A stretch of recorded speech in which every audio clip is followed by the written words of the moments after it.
All right, welcome back, everyone. This is Two Guys with Questionable Credentials with your hosts, Adam and Tom. Tom, how are we doing today? We're doing another wonderful day pretending to be an expert on something. I don't even pretend. We are, as we continue to point out, we are just two guys that are just having a conversation about subjects that we enjoy. Now, at the end of episode 3, we discussed that we were going to take a little bit of a...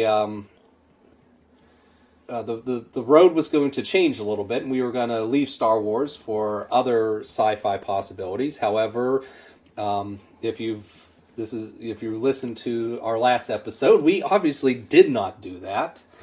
We stuck with we did a little bit of a breakdown and review of Maul, Shadow Lord. But this week, we're going to inch a little bit towards another franchise, and what we plan to do is kind of just give a overview of Star Wars and Star Trek. This is not a deep dive into either franchise. This is not, us arguing one is better than the other and why. It's just a general overview of what we like about both franchises, maybe what we don't like about both franchises, and we're just going to kind of see where things go. So I'll kind of lead off a little bit because this was, a little bit my brainchild. Obviously, growing up, I'm a child of the 80s and 90s, and the first thing that I saw was Star Wars. And then whenever I was growing up, I saw a little bit of Next Generation whenever it was still on television, originally airing. And then going back, I can honestly say that I've obviously gone more down the Star Trek franchise than I have the Star Wars. Watched, everything that has come out, the original series, Next Generation, Voyager, Deep Space Nine, the one show that shall not be named, in my opinion, Lower Decks, Strange New Worlds, all the movies and everything. So, what I really like is they are both sci-fi franchises, and they bring a lot of similarities to the table whenever you take a look at technology and weapons and the use of artificial intelligence and robots and droids. A lot of similarities there because they both, if you argue that George Lucas took a lot of his cues from Gene Roddenberry whenever Star Wars came out in 1977, because at that point you were less than 10 years after the original series left the left television. So I'm sure there was an influence there. Not meaning to start a fight with anyone, but then you have a lot of differences. Star Wars is always an evolving story in my mind. Character development, always, it all intents and purposes, it's a soap opera. Characters you think are gone, all of a sudden come back again. Maul, Shadow Lord. And then you get to see a lot of family dynamics. You get to see, the master-apprentice dynamics explored. You get to see some of the, political things mixed in there as well. And then you have Star Trek, which is all about the betterment of humanity, the betterment of the galaxy, using technology to make everyone's lives better. Of course, you do have the road bumps. You do have the Borg. You have the Dominion Wars. You have the wars with the Klingons. Star Trek takes so much of what's going on in our present day world and kind of puts it into a little bit more of a broader perspective of how similar situations can play out in the future with a bigger galaxy. You have great characters in both. So I really like both franchises. Now, obviously, as things have continued to evolve over the last couple of years, I'm not going to pretend that I love everything about both, because I don't. Star Trek Discovery, in my opinion, was a swing and a miss, and it only because I feel one character in particular derailed that franchise. Star Wars, the sequel trilogy, and a couple of their TV series were not as good as what I think they could have been. So, there's a lot of that. So, in my mind, and I know I'll probably get some pushback on this, is they both are great, but for different reasons. And I'm not going to say that one's better than the other, but I'm going to say I do like Star Trek more than Star Wars. There, I came out and said it. But that's only because of whenever I was growing up, I was more into Star Trek than Star Wars. It's only been probably within the last 4 or 5 years that Star Wars I put more time and effort into learning more about. So I think I've talked quite a bit on this. I'm going to pump the ball over to Tom here, and let's get his thoughts on the subject. So I saw this online somewhere and it's always, whenever I think about the two, it's always in the forefront of my mind that Star Trek is a utopia, while Star Wars is a dystopia. Good way of putting it. I think the best. I was talking about this the other day to somebody. The best way to explain that was in Star Trek First Contact. There's a scene, I don't remember her name, but she's holding Captain Picard hostage. Oh, yes. On the yes, ship, yep. and he's trying to win her over, we're not the bad guys, and he's showing her around the ship, and she says something about this must pay pretty well, and Picard says something to the extent of that society had given up the goal of financial gain in order to Lily for the benefit of humanity, or the advancement of humanity, rather. Which I love that idea, and which is sad, because that makes me believe that our own world will never reach that point. I think we're heading down the dystopian Star Wars path of because it's hard to get people to shake a every man for themselves mentality, but that's not what this is about. I have only seen. I watched. I don't think I finished the first season of Discovery. I didn't love it. What I did see, for the most part, I enjoyed. I thought there were some questionable things, like the spore drive that was a living creature that was their engine, and Rainn Wilson's character, that Mud. Oh, every yes. time he showed up, whatever the episode is where they're trapped in a time loop. That was a good episode. I will say that was a very good episode. But other than Discovery, I watched. So I've seen bits and pieces of Next Generation and Deep Space Nine. My kicking off point, jump on board. I don't know what I'm trying to say.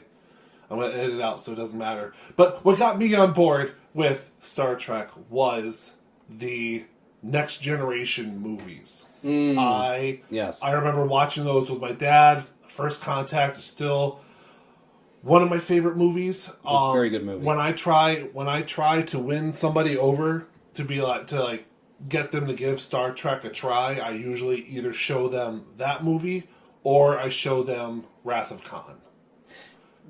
Both very good. Wrath of Khan is kind of the Empire Strikes Back of the Star Trek franchise. I was showing a friend of mine one time. I showed him First Contact, and that was his first introduction to Star Trek in general, and he really liked it. So then I went, back to Wrath of Khan. I even said, I was like obviously it's an older movie, but like what it lacks in special effects, it makes up for in writing and plot. But other than that, I watched Voyager. My dad and I used to watch Voyager all the time, and then I personally, on my own, watched Enterprise, which I have not gone back and rewatched. Yeah.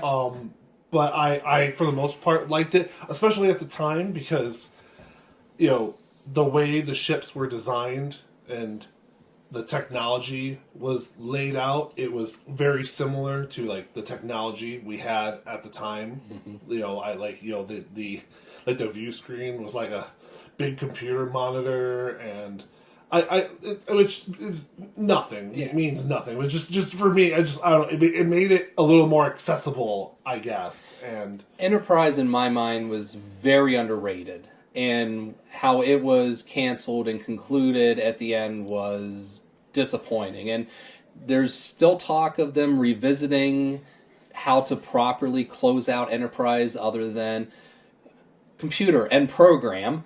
You know, the holodeck with Riker and Counselor Troy.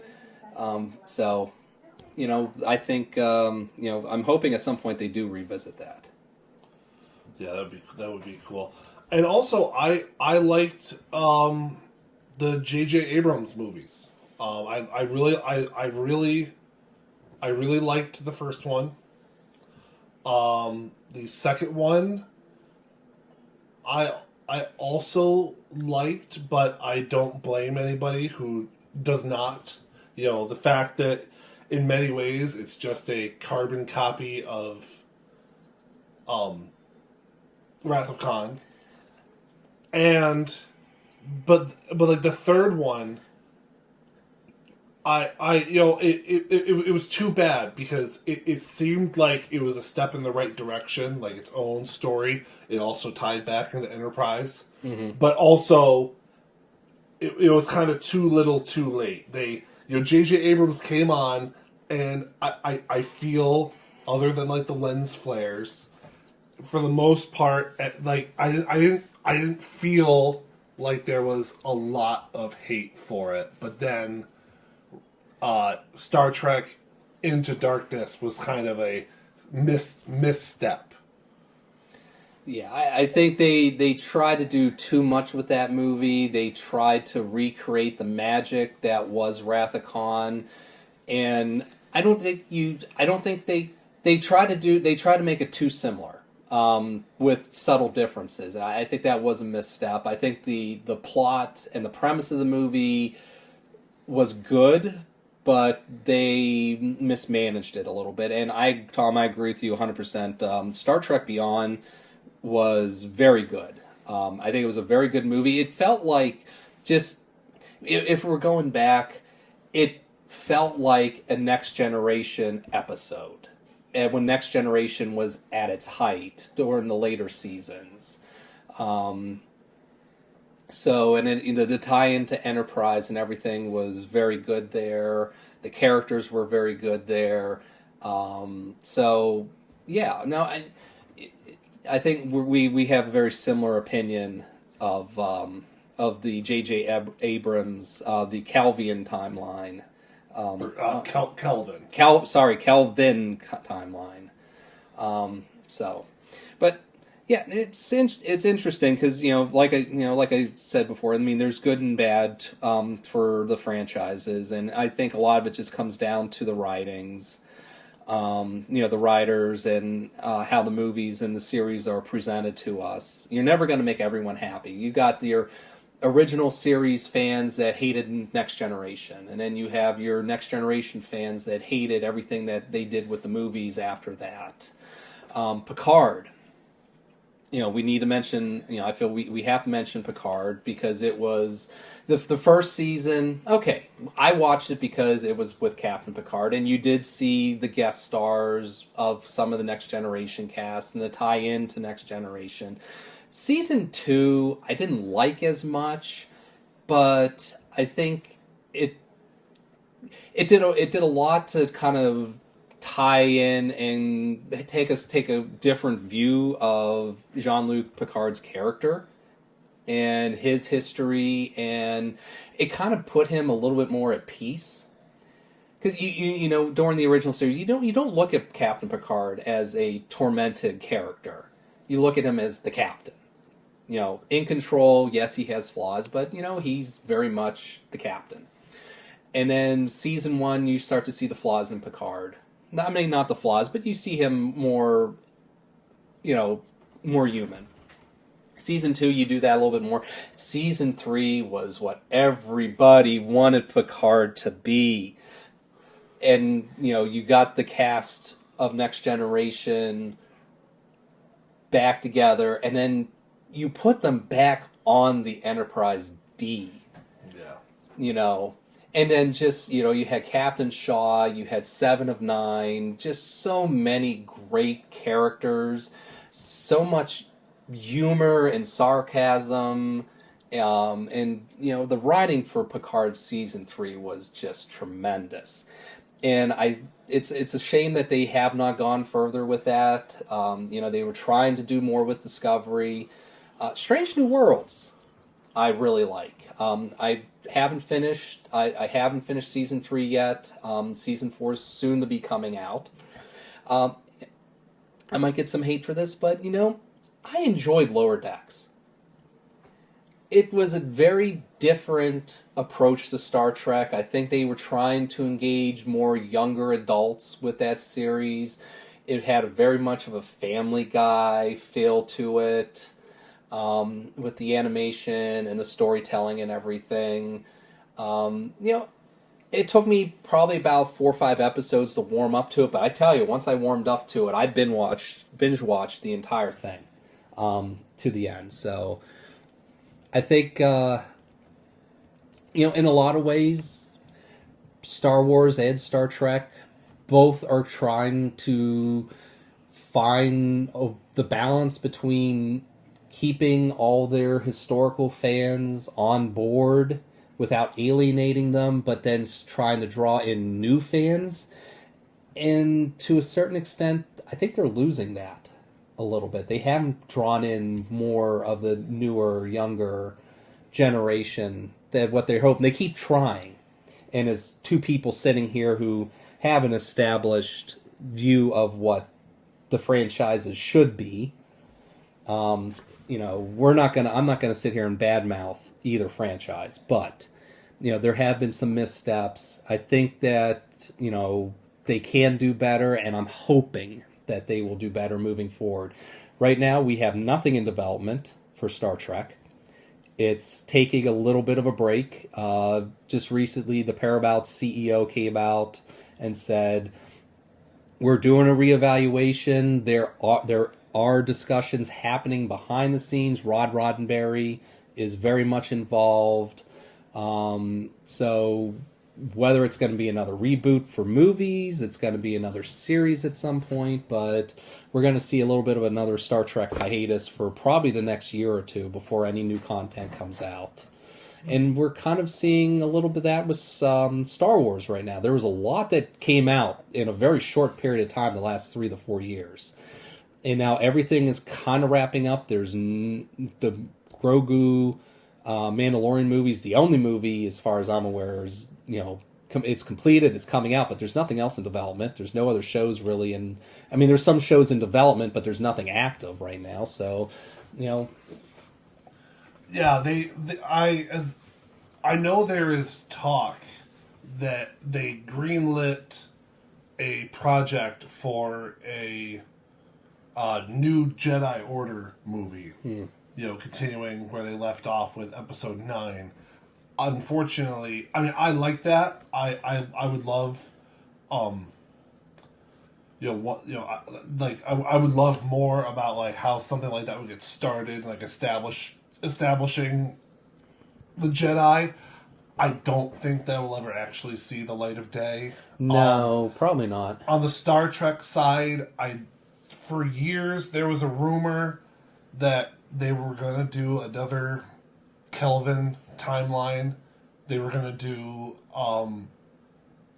there was going to be a continuation of that universe. It was supposed to be a time travel thing where Kirk was going to meet his dad, but I think it was a combination of the unfortunate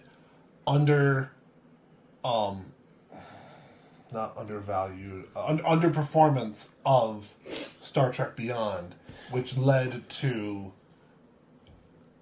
that not moving forward. Plus, they lost, I think his name was Anton Yelkin, who played... Chekhov. Chekhov, yes. Personally, one of the highlights of that movie. Yes. Those movies. And, probably also feels wrong. Plus, how much money is that going to cost? Because you got to think, Chris Hemsworth, I don't want to say he was a nobody, but that was before Thor. And then before he was like a household name, at least I think. I don't know. To bring him back in that role is going to take quite a bit. And also, I just wanted to circle back to Lower Decks for a minute. I've watched some of it. I haven't finished it. For no particular reason. It's just the weird way I will be hooked on something. But it's just kind of funny where you kind of talked about where, like, you said like it was like a, Family Guy, but more accessible and kind of a little more lighthearted. Yeah.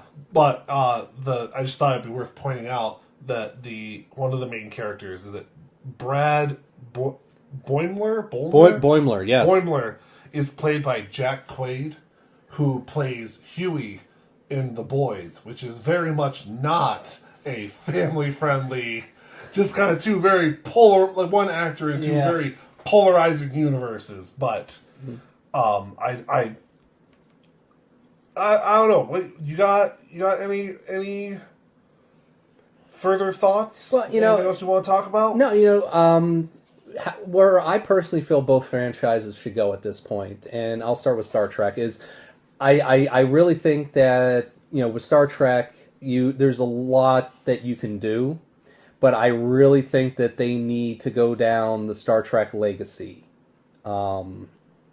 path with 7 of 9 and a crew.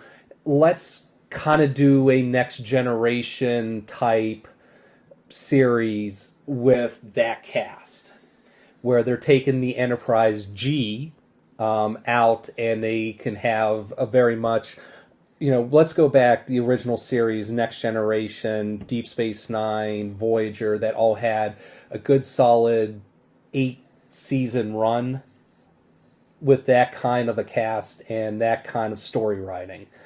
With Star Wars, there's so much that you can do, but they keep looking around the same timeline as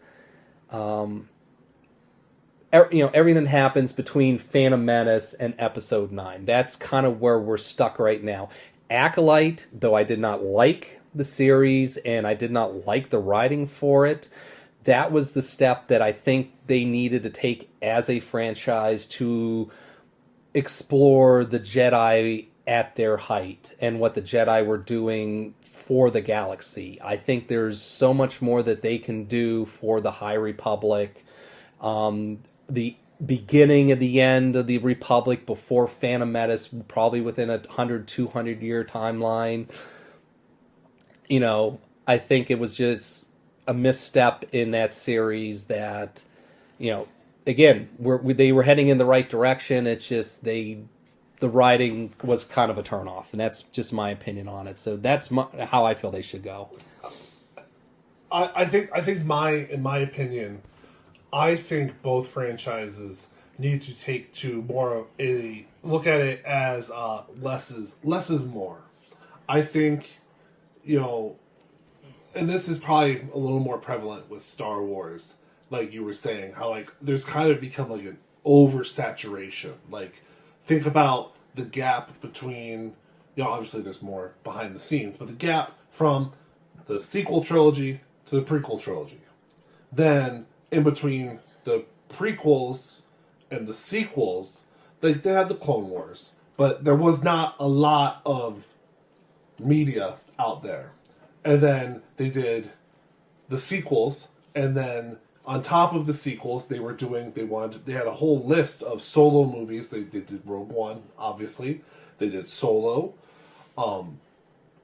They talked about, and then you have, like you said, after Return of the Jedi, they have all of these shows, and they were trying to build their own little like TV universe. Like I think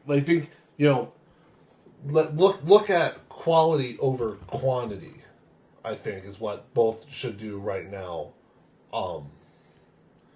Yeah. But I can only I speak for the Star Wars side because I am very far behind on all of the Star Trek content that is out there.